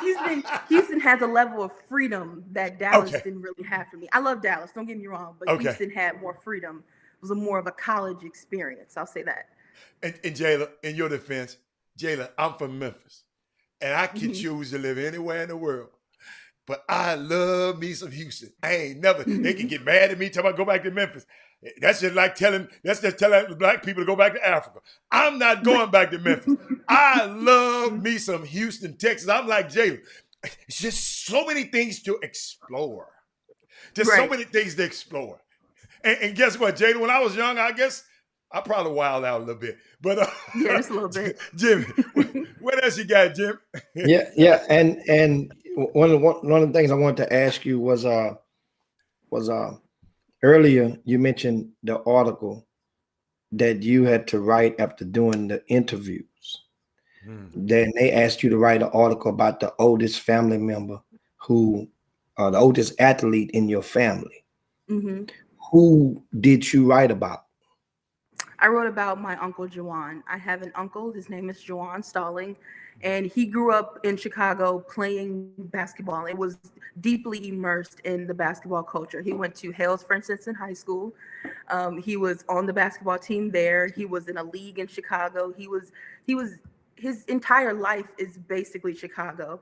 And then he went to, I believe, Tennessee State, and then he went to college in Maine. And then, his basketball journey took him all over the country, whether it was this college or this college. He had a few bumps in the road, some legal, some personal. And it was overall, through his entire journey, he never lost his love of basketball, no matter, curveballs or the struggles that faced him when he was trying to play the game. And I mean, I can't really go deep into it because it was so much that came out in that story. But yeah, I wrote about him. He's been very instrumental in my love of sports. I grew up, watching him, not necessarily watching him play basketball because he's a little older than me, but I specifically remember him coming, to my grandmother's house with a big basketball trophy. I think this was like 2005, so I was very young, but I remember that. And, I've always looked to him as like a sports inspiration, like, oh, he can tell me something about basketball. Or if I'm watching an NBA game and I have a question, I know he's the number one person I can call to, talk me through this play or, something like that. So that's who I wrote about. And I believe it came out pretty good. He loved it. My family loved it. So that was a good experience, especially in the interview process. Hey, Jayla, on the Facebook feed, Coach Leah, who the sponsor of Women Rock Wednesday, she said, I feel the exact same way, Jayla.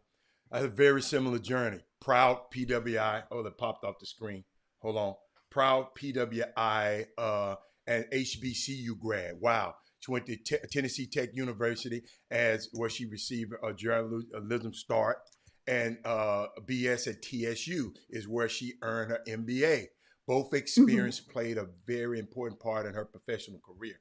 And Yes. Jayla, I'm looking at you. Where you want to be, Jayla? After this, you're a senior now. What's next, Jayla? Because let me tell you something. I see you in a few years, and I know you seeing how women are running this world. And it might be a piece of this world out here that you want. Right. Right? What are you planning on doing in the future? Near future and 5 years from now? That's always been a difficult question for me because I have so many. One thing about me, I've never had a set career path. I just known like the different aspects I've wanted to include within my career. For me, I really enjoy, working hand in hand and very close with athletes. I enjoy, the feature part of journalism. I enjoy working with them. I enjoy telling their stories. So I've been looking into beat writing potentially. For a team, whether NBA or NFL. I love them both equally. So I'm looking for those opportunities. I'm looking to, just be, if I can, I would like to work within an organization where I would be able to have access to players and be able to tell, their stories and all the things you don't necessarily see on the court. So I'm looking into that. So I believe it all encompasses into beat writing. And that's my number one focus right now. Have you reached out to any NBA beat writers? Not yet. I've just started following some on Twitter. I've started researching, and I'm at the beginning of the next process. I feel like I'm a little behind, maybe not, maybe a little bit, but I'm starting the journey. I've began research. I've began, looking into that. Do me a favor, and you might write this down. Malika Andrews had a great journey. Being one of the most prominent African American women beat writers, and now she's look her up, and from what I hear about her, she's very, very helpful in young women trying to make it to the left. I just know about her because some friends of mine told me her plight, and I went back and read her story. And if I was you, I'll go back and read her story, and then you'll understand a little bit more about her. And but I just can't wait. You're very sharp. You're very bright. I'm just glad to have you on Women Rock Wednesday. You rock today. Thank you. I appreciate it. Jayla rock. But Jimmy, what else you got, Jimmy, for Miss Jones? Well, I mean, we pretty much hit it all, and regarding to Jayla, and we want to ask you one thing about the undefeated. Your experience there, and who are some of the female inspirations in journalism that really resonates with, and who do you pattern your style after?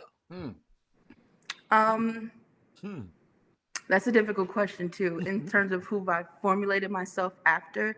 I do follow Jamel Hill. Has been a very, I'm not one to be on camera a lot, but I've followed her journey and I love how outspoken she is. I love how she's not afraid to tackle the big topics, no matter, what the pushback will be, or, what the major public thinks. I've always admired her courage. I've always admired her way of, going about articles and about research. So I've looked to her. I also enjoy watching Card Champion, who also works with Jamel Hill. They just so happen to work together. I love watching them. So those are probably my top two people to watch as of right now. Another inspiration I have, and she's not really a journalist, but I love Michelle. I cannot think of her last name, and I'm very, very embarrassed. Michelle Beadle? No. Beadle? I cannot think of her name. Okay. So I'm just gonna move on. I'm very embarrassed. That's all right. Those are those are definitely my top two right now for women journalists. Awesome. Well, yeah, ironically, Jamel Hill actually worked at the Undefeated for about 6 months back in like 2018, shortly after leaving the ESPN, the main arm of that Undefeated. All of them are owned by the Disney, I think, network. But The Walt Disney. Jamel, I just want to add, we've had two other people that worked with the Undefeated on the Chop Shop before, in case you didn't know. So we want to let you know. We've had Mark Spears on here. We've had Jesse Washington on here. Jesse's been on about maybe three times on the Chop Shop. He just recently released a book a couple of months ago, the autobiography of John Thompson, the late, may he rest in heaven. And but I was talking about Jamel, and I really believe that at the time when Jamel went over to the Undefeated, then she stayed there a short time and had to abruptly exit from that platform to pursue her own private interests. Now I'm wondering, I noticed the Undefeated, they even dug deeper, meaning that it seemed like the writers got a little bit more. They already had some rope, if you were paying attention before Jamel. But once she left, it was almost as though ESPN said, we're going to prove to the world that we're not, that we're down with that culture. We're going to let them say almost whatever they want to go and explore. We're going to support it. And have you ever been, I guess, fortunate enough to have an article that an editor turned down and say, no, you can't write about this? I haven't. And I honestly look forward to that experience whenever it's. That's why I say fortunate enough. That's why I said fortunate enough to do that. But I have not. Like I said, with Jamel, I really admire her courage to tackle topics like that and to tackle articles that might be turned away or might be kind of given a side eye, like, oh, we might not, need to cover that. I haven't had that experience yet, but to have that push, to have that want to tackle the topics and not care about what your editor might say or what the public might say, I admire it so much. And I truly hope to have that experience soon. Wow. But we definitely appreciate it. And this is a great combo. We love your energy. Yeah. And however, I just want to let you know that as a TSU alum, you see these colors right here. We have good experience in whooping y'all ass. Just a little bit. And I want to but that's one of the best rivalries that you can find. And that's TSU, of course, in preview in this part of the country. Want to add that Charles McClellan, the commissioner of the SWAC, has on yesterday, he released the information about the TSU and Prairie View Labor Day. That's the Labor Day Classic. Right. That's going to take place next month. It's going to be on March the 6th. And that game would now be televised on ESPN 3. Ooh, And ironically, on that same day, ESPN 3 is going to televise a triple header of SWAC games. Jackson State, that's Deion Sanders, is going to play Grambling. That's the first game. Right? Then who's the second? I think Arkansas, Pine Bluff, and Southern, then TSU and PV. That's March the 6th. And that is and also ESPN, they have announced to televise this spring almost, well over a dozen, almost 20 football games from SWAC games. But none of the games are currently scheduled to be on ESPN or ESPN2. They're either going to be on ESPNU or ESPN3. But still, that's progress. That's progress. And Jayla, definitely. Are you going to still be in school to be able to cover those games? You're going to graduate soon, right? Will you still be around? Hopefully this summer, next fall. So I'll be here. Oh, you'll be around. Okay. All right. Awesome. Okay. Jim? So let the people know how they can get in touch with you, how they can see your Twitter handle is posted right there under your face. Twitter. Okay. And so if people may have questions or may have they want to get in touch with you, what's your email address? My email address is Jayla, Jayla, Alise, Alise 2 @gmail.com. But if you want to get in touch with me fairly quickly, you can definitely go to my Twitter and message me there. Jimmy, she young. I don't know why, Jimmy, she young. Jimmy, did you hear what she said back in 2005? When somebody said back in 2005, Jimmy, I trembled. I said, this is a baby. She said, I was a little baby in 2005. I said, oh my God. You definitely don't forget about the Chop Shop and make sure. Yeah, don't forget about us. You make sure you let your viewers know. Let your followers know about the Chop Shop. Make sure you share the Chop Shop to your platform as we continue to grow together. It's nothing like the Chop Shop. You'd be surprised. I'm telling you, there are lots of guests that have been in the sports industry. They've been on the Chop Shop, but we want to thank you, young lady, for as you rock today on what we weekly express our thoughts on Women Rock Wednesday. Thanks so much, guys. You give it Jimmy, up. Before she go, Thank you. Jimmy, before she go, and I would be remiss. Jimmy, she was going to be on last week, but she had some other duties she had to do, Jimmy. And I'm so sorry, Jayla. I should have mentioned. Jayla, tell me a little bit about Media Day. Was your first Media Day for Super Bowl? Tell me a little bit and how that worked. How did that work out for you? What happened? So the Roden Fellows got an opportunity to participate in the Super Bowl Media Day. It was a week-long, media extravaganza where we got to sit down and not sit. Everything was face-to-face. Everything was virtual, of course, this year.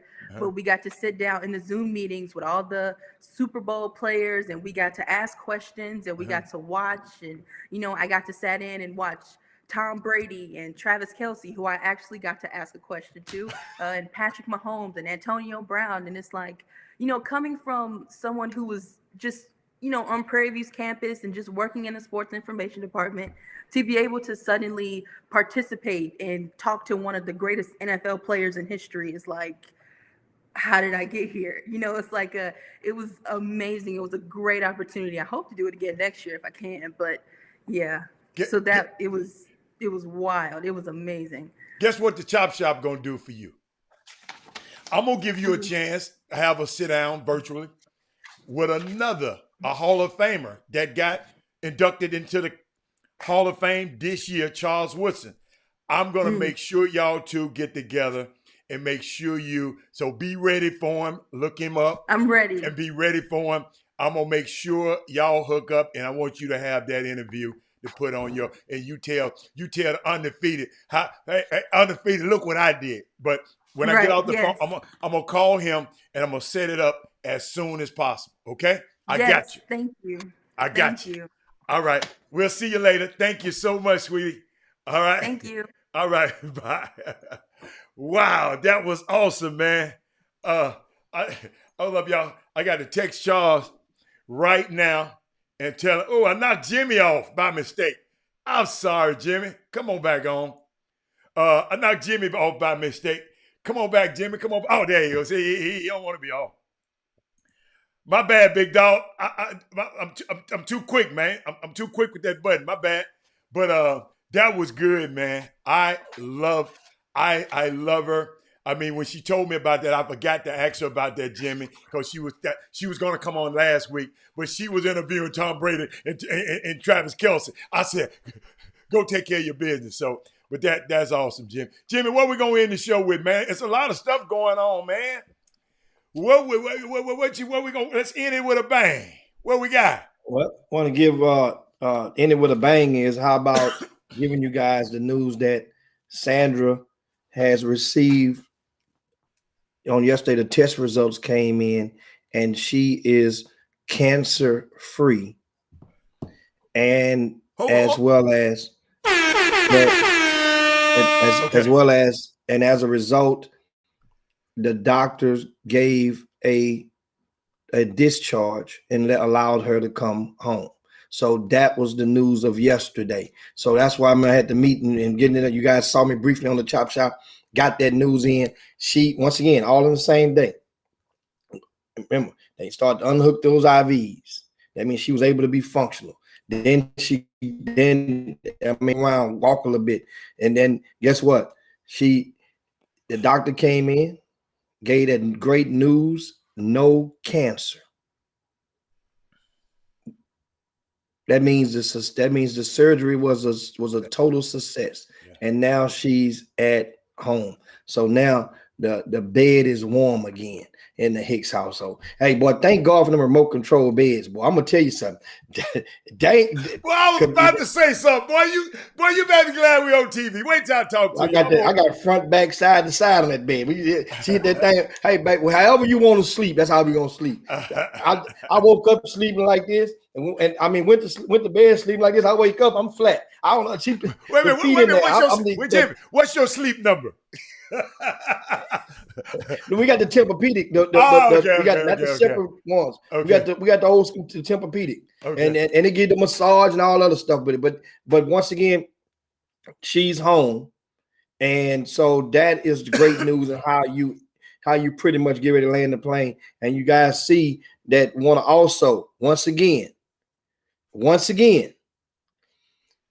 we call him Icy Mike.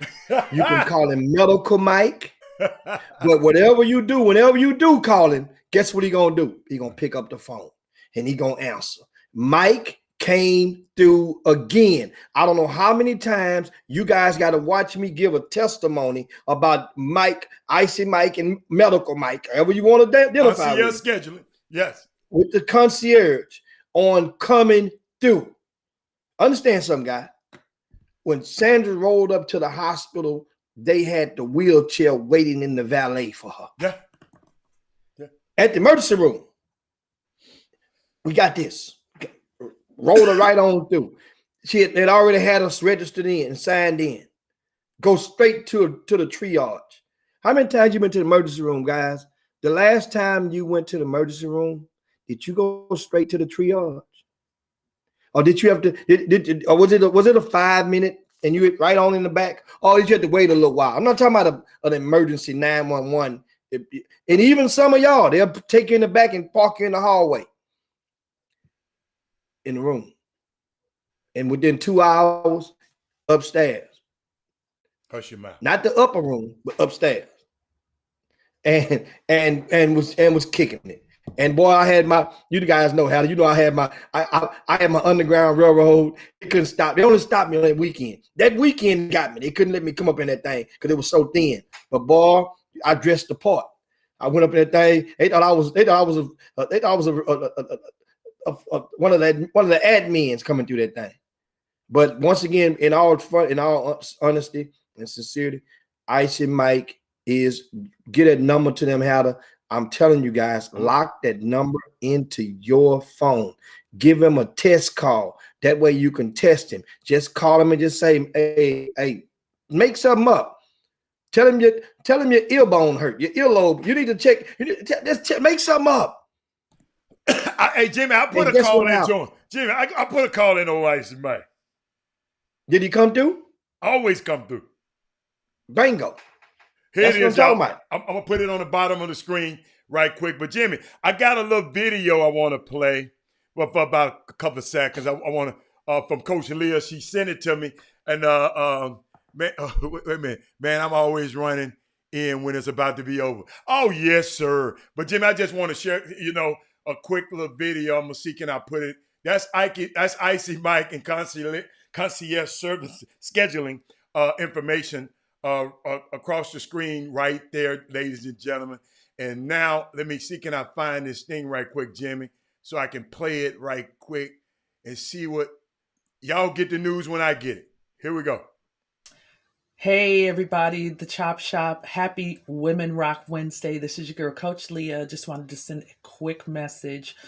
First of all, thanks so much, Jimmy and Robert, for all the love, and wanted to just show off our cute new Sweetheart Shootout and Showcase t-shirt. All you need is love and a sweet jump shot.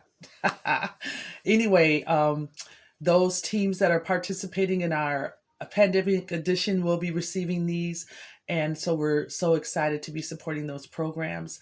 But I would be remiss to not wish my son, Michael D, Big Mike, a happy 27th birthday on today. And love you, son, and can't wait to celebrate with you in the near future. And but yeah, y'all have an amazing day, and we will be seeing you guys very soon. Peace and love. Oh, that's so special. That's so special. I just, Jimmy, I just loaded it up and sent it out. But I think Trina said that was too hard. Let me put Icy Mike's information back up there again so y'all can get it. Jimmy, I'm sorry. Whew, excuse me, y'all. What else you got, Jim? Well, I mean, that we give us almost that time to land the plane, but I want to also give a shout out to the Shadow Creek Sharks and Ramon Walker, who showed up and showed out on live television last night. Ramon Walker is a young man. He's the number one ranked 12th grader in the area. He's one of the top players. I mean, we don't go to that part. He signed with U of H. That lets you know how good he is. U of H top 5, top 6, top 8 in the country right now. He's signed with U of H. He's the prized recruit of their 2021 class. So that's how with certain people we use that. We gotta tell you what it is amongst mere mortals. Ramon Walker, you know what he's did, Hannah? What did he do? You know that's my nephew. I'm gonna go back and look through the season, and I'm gonna go out on the ledge and say this: every single game where the lights have been bright, going all the way back to last year's regional tournament. Remember, Shadow Creek ended up losing to Hightower in the championship to go to state. Even in that game, Ramon Walker showed up. The semifinals, he showed up with about 5 more 3-pointers. I think he had at least 5 threes in each one of those games. Every game this year that was a bright light game, that was one of those put-ups or shut-ups type game, he's dropped at least 28 points in every game this year. That was a game where people would say, well, let me see if he's gonna do this against them. Let me see what Ramon Walker gonna do today. He scored the team's first 13 points, guys. Shoot the piss out of it. At one point in the fourth quarter, Ramon Walker, I don't know what he finished with last night. I didn't get a chance to go to the game. I was taking care of Sandra, getting acclimated back at home. We watched the game live on TV like a lot of you guys did. But at one point in the fourth quarter, I do know that Ramon Walker had outscored the whole Pearland team in the fourth quarter at one point. Ramon Walker, you did that. And that was a good performance because when people watching the game was slow, but Shadow Creek ended up doing what they were supposed to do, stretched it out in the third quarter, but it was a matter of watching to see what Ramon Walker gonna do. Jimmy, And he did that. Pearland have a tradition of making you play like that, Jimmy. Yes, absolutely. They have a tradition to make you play like that. Yeah, it's just, absolutely. I'm thinking about Ramon. I'm watching his body. I'm watching the way he can shoot it. And guess what? In college, he'll shoot the ball better because he'll have better teaching and more. He can work on it a lot more. If that kid, the way he can handle the ball, he's going to get better at his ball handling. That kid could be one of the top players in the country, man. I'm just going, just the way I just saw his movements Jimmy, those shots he's shooting from way out there, those college baskets. Because guess what? He's smart enough to pump fake and go around and get in the rim and dunk on somebody if they come out there racing out at him. So I can't. U of H guy. U of H, I can go. U of H stole them one this time, Jimmy. I am glad he went out and he committed early. Jimmy, they stole him one. They stole a good one. I just want to share that with you. Indeed. So wanted to make sure that I left you guys with that thought. And speaking of, you can make sure you go to rcssports.com today and get a recap from a lot of the games around the area yesterday evening. I also want to give a shout out to C.E. King High School. What did he do? I mean, they clinched the playoffs, but they did it in a fashion whereas they went to Kingwood and took care of business and came out with the 2-point win at Kingwood on the same night where North Shore lost to Westbrook. If North Shore wins against Westbrook, right, then that's not a clinching game because that means C. King still has to play Summer Creek on Friday. And that game would have been a must win for C. King. But by the fact that a combined win for C. King, loss for North Shore equals elimination for the Mustangs, and the Panthers are in. And guess what? And the reason it's a good thing for them, Howard, is because C. King is one of the very few four seed teams in the area. There's about only 4 of them that I'm going to put my head on that is probably going to be a favorite. I'm going to pick them to beat the number 1 seed in the first round. C. King. Picking them to beat, they will play Pasadena. Pasadena is a school that, and shout out to them, they got the heartwarming story. And if you're speaking of a story, look on the front page of the RCS Sports. Jeffrey Day wrote an article about Katie Taylor, who won first place for the first time in 26 years. Katie Taylor. Yeah. They had not won first place since 26 years ago. Well, how about this for Pasadena? Pasadena won first place, but they had not made the playoffs in 28 years. Wow. They hadn't even came in 4th place, not to mention first place. So times is changing. That cycle is going around. Huh? Is that what you're saying? I used to be. It's a new day. Back then you didn't want me. Now I'm hot. They all on me. Say, man, it's great for school spirit, even though in the pandemic, but that's great for Pasadena because Pasadena, for those that are over 50 years old, Pasadena is most commonly known as the home of Mickey Gilley. Back in the days when that's what the home of where they filmed Urban Cowboy with John Travolta back in the 70s. That was the home. That wasn't where the chicken ranch was out there, was it? No, that's somewhere else. Oh, Bob and Zimmer. Okay. They had their own variation of chicken ranches. Trust me, down in Pasadena. Pasadena was where a lot when I was little.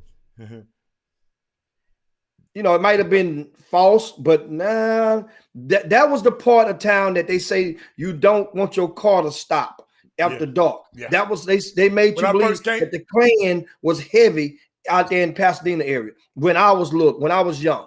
When I started, and I ain't had no reason to even want to drive nowhere through Pasadena during those days at the same time. But Jimmy, nothing for me out there. I first came in about 82, right, to visit my brother, about 82, a little bit before. They used to tell me that, man, don't drive out there in Pasadena. I never went out there. So, but never went out there. Yeah. so, But Jimmy, that's it, man. Guess what? It's that time to slide on down Dino's back and yabba dabba do this thing on this Women Rock Wednesday, guys. See you on tomorrow. We have another special guest tomorrow. We'll dive into, as we normally do on Thursdays, with some grassroots conversations. We have another grassroots. I guess he's a pretty popular guy amongst the grassroots scene, especially around the state of Texas. Very, very popular, and a hoop dad as well. It's always good to hear the hoop dads come and give them testimonies, as we have. We've been having good luck with some of those, some great convos with some of those.